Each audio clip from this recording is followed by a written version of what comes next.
రాబోయే సార్వత్రిక ఎన్నికల్లో చంద్రగిరి వైసీపీ ఎమ్మెల్యే అభ్యర్థి చెవిరెడ్డి మోహిత్ రెడ్డిని భారీ మెజారిటీతో గెలిపించాలని చెవిరెడ్డి మోహిత్ రెడ్డి తల్లి చెవిరెడ్డి లక్ష్మి పిలుపునిచ్చారు.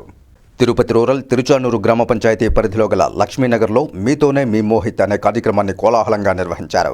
ఈ కార్యక్రమానికి ముఖ్య అతిథిగా చంద్రగిరి ఎమ్మెల్యే అభ్యర్థి చెవిరెడ్డి మోహిత్ రెడ్డి తల్లి చెవిరెడ్డి లక్ష్మి పాల్గొన్నారు. వైసీపీ ముఖ్య నాయకులు చెవిరెడ్డి లక్ష్మిని దుశాలులతో సత్కరించి పుష్పగుచ్చాన్ని అందజేయగా మహిళలు హారతులు బట్టి ఆహ్వానించారు. ఈ కార్యక్రమంలో భాగంగా ప్రతి ఇంటికి వెళ్లి వైసీపీ ప్రభుత్వంలో అందించిన సంక్షేమ పథకాలు వివరించారు. అలాగే తన కుమారుడైన చెవిరెడ్డి మోహిత్ రెడ్డిని భారీ మెజారిటీతో గెలిపించాలని ప్రార్థించారు.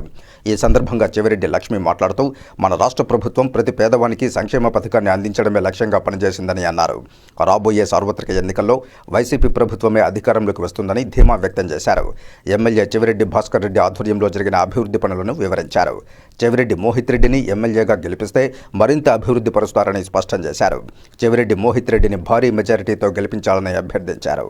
ఈ కార్యక్రమంలో తిరుచానూరు సర్పంచ్ కె రామచంద్రారెడ్డి సతీమణి మధురెడ్డి, తిరుపతి రూరల్ మండల అధ్యక్షులు యశోద, వార్డు మెంబర్లు మునీంద్ర రాయల్, చంద్రశేఖర్ ఆజాద్, వాసు, చంద్రనాయక్, విజయలక్ష్మి, ఎంపీటీసీ సభ్యులు Naresh Reddy, Buchireddy, Shivashankar, Yogimallavaram Shivalayam vice chairman Tirupal, Vasu, Chintala Hari, Chengaiah, Venkatesh, RR youth, YSRCP నాయకులు, కార్యకర్తలు పాల్గొన్నారు.